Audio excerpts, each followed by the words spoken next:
Cavan a cháde ceol údachan son a still gomor leis na ceoltóirí beaga sin eshkint in Drogheda. But I'm here now with the woman who's driving it all in Drogheda. Lolo, how are the preparations going? They're going very well, thank you very much. The town is really getting spruced up for it. Lots of buildings being painted and all that sort of thing. So everybody in Drogheda is so looking forward to Fleadh Cheoil na hÉireann.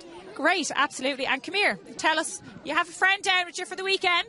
I have indeed. Aisling has come down here to the Leinster Fleadh, and Aisling is our mascot.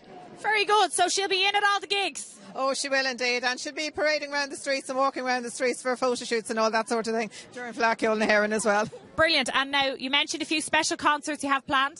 We've lots of concerts. We've absolutely fantastic artists right through the genres. But we have a special Cultus folk orchestra on the Friday night, which is Legacy concert with special family rates as well. So that's one not to be missed. Fantastic. Well, listen, we're all really looking forward to it.